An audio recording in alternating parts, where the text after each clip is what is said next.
Assalamualaikum warahmatullahi wabarakatuh dan selamat siang. Perkenalkan, nama saya Giovanni Flestana Pupamendia, NIM channel 1171310. Di video kali ini saya akan menjelaskan bagaimana hapusan darah tepi. Indikasi daripada kita lakukan hapusan darah tepi itu adalah pada pasien malaria, DBD ataupun dicurigai dengan filariasis. Kemudian juga pada pasien dengan keluhan lemah lesu.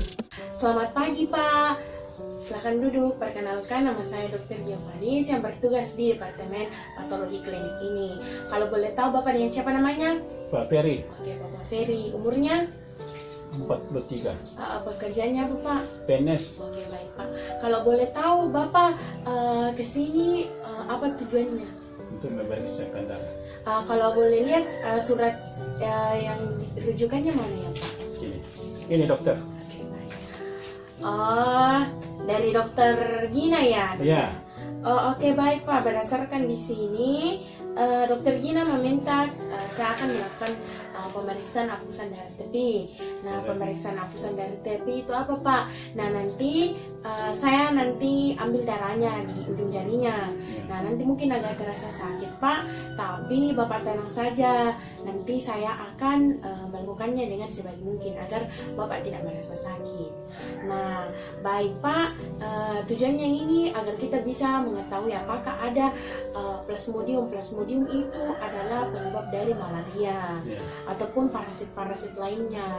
Nah, baik Pak, nanti tahap-tahapnya itu dari hapusan darah tepi, kemudian pewarnaan, kemudian pemeriksaan mikroskop.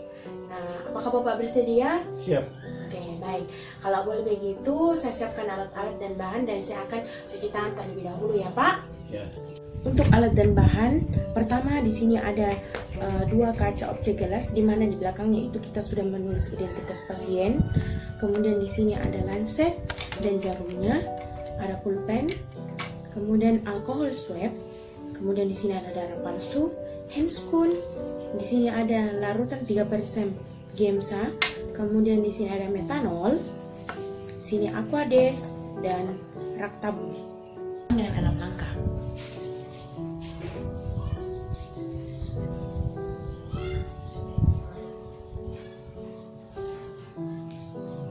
Nah, yang pertama saya di sini akan memasang handscoon terlebih dahulu.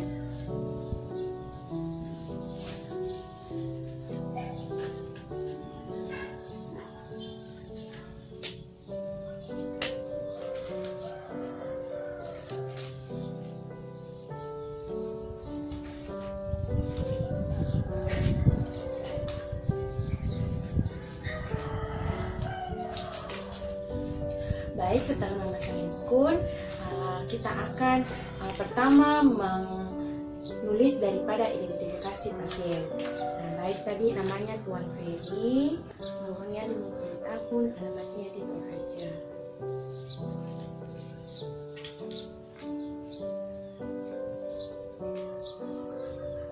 Nah, setelah itu kita akan menyiapkan kaca putih lainnya.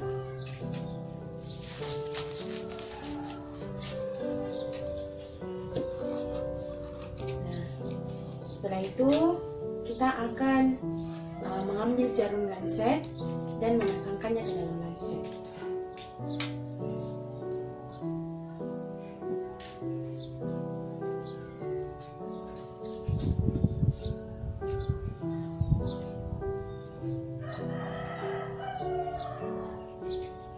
Kemudian kita mengatur daripada derajat kedalamannya.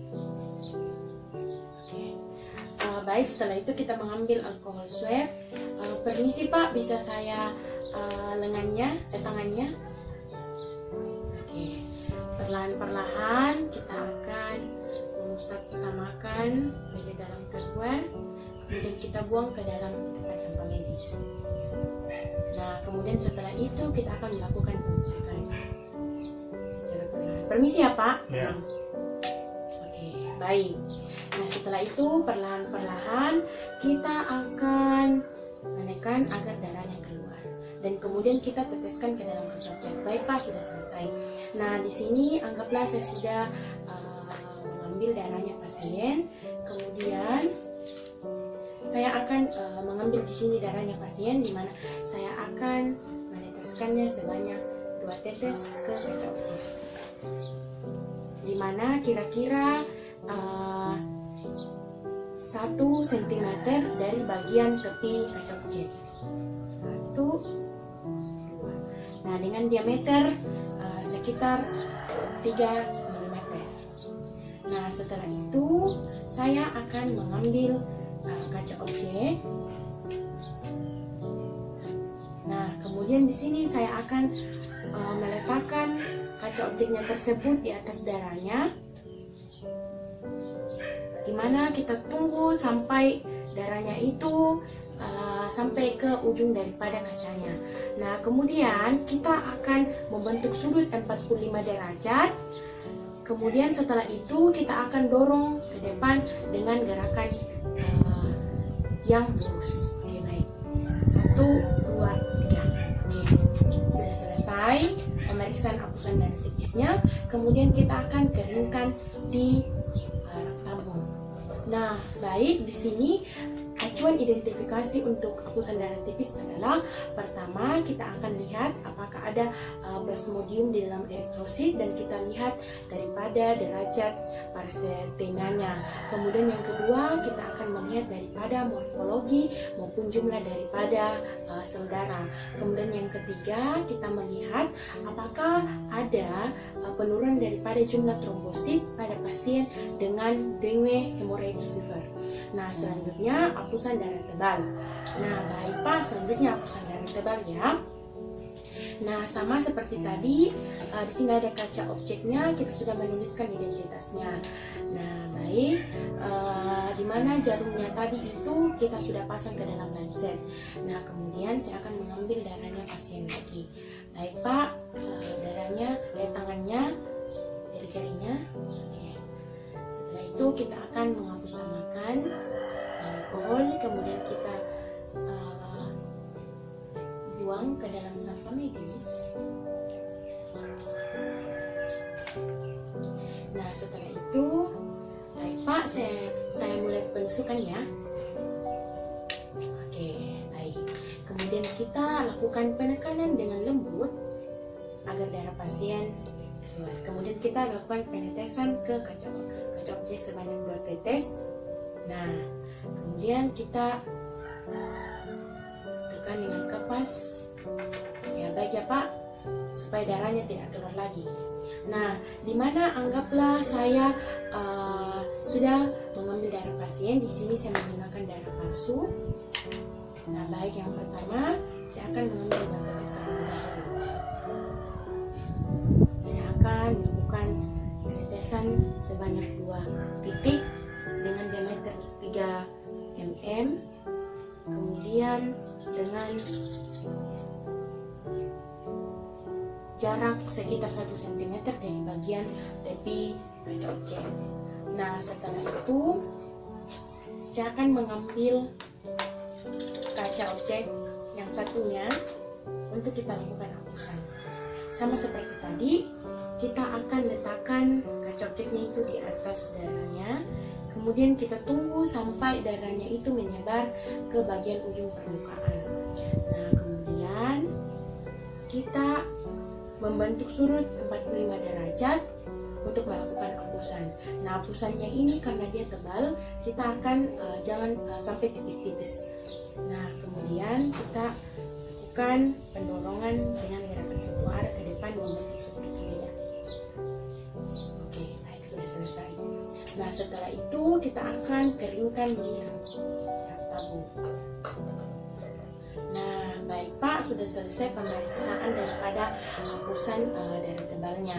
Nah, di sini acuan identifikasi untuk hapusan darah tebalnya itu, pertama untuk melihat apakah ada plasmodium maupun derajat parasitemianya. Kemudian yang kedua, kita melihat apakah ada cacing filariasis. Nah, setelah itu kita akan rapikan kembali.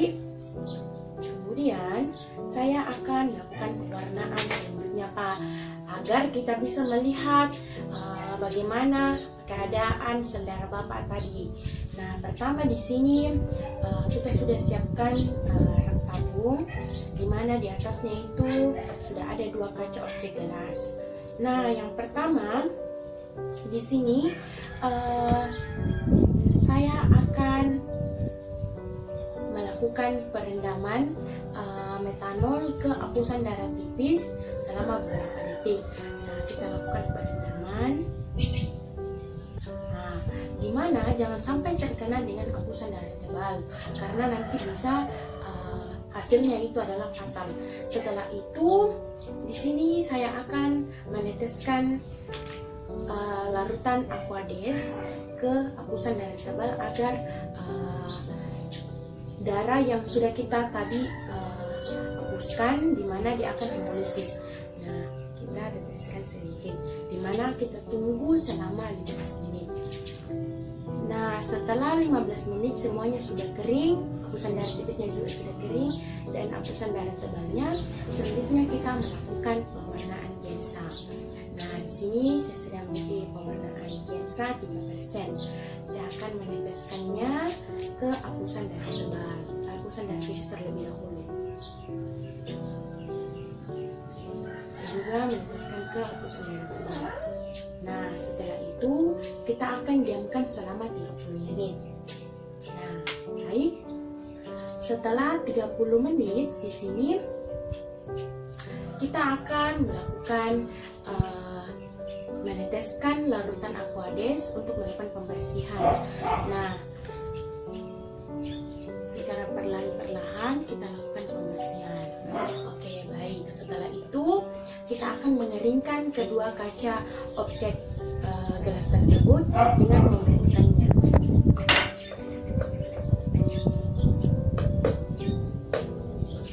baik. Setelah itu kita tunggu kering dan kita akan lakukan pemeriksaan mikroskop. Selanjutnya adalah pemeriksaan mikroskop. Nah, pertama kita akan nilai hapusan darah tipisnya terlebih dahulu.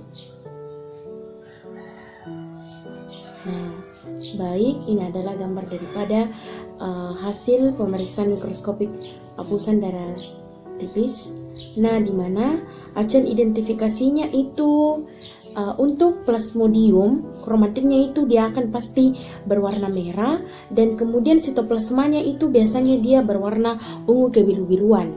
Nah, kemudian untuk sel darah merah sendiri itu dia biasanya tampak pucat, bisa warna abu-abu, ataupun dia bisa berwarna agak keunguan. Kemudian untuk neutrofil sama juga seperti dengan sel darah merah, tetapi dia itu intinya berwarna ungu, kemudian dia itu ada bergranul pada sitoplasmanya. Nah, ini adalah eritrosit yang berisi plasmodium, di mana dia itu bentuknya beda maupun ukurannya beda tergantung daripada stadiumnya maupun spesies yang menginfeksi. Nah, kemudian di sini kita akan melihat selanjutnya adalah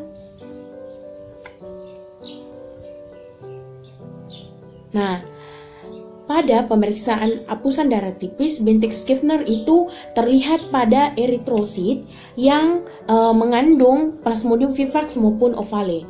Jadi bintik Schiffner itu dia hanya pada Plasmodium vivax maupun ovale.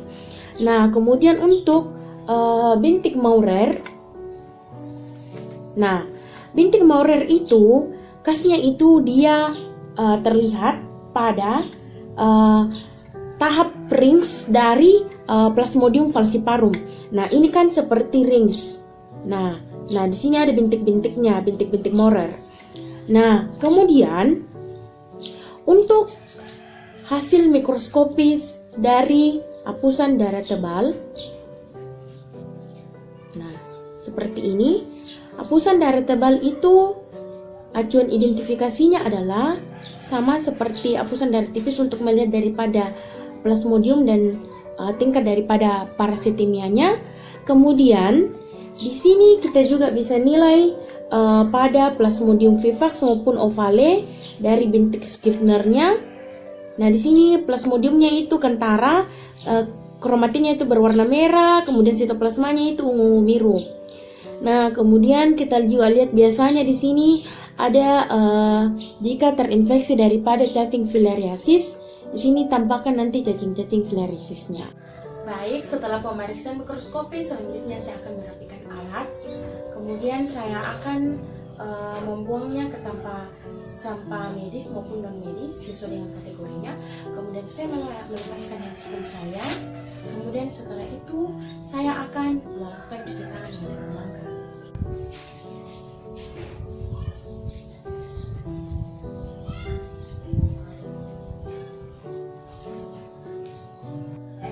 Baik, Bapak Ferry sudah selesai pemeriksaannya. Nah, di sini saya sudah menuliskan surat hasil laboratorium dari Bapak Ferry.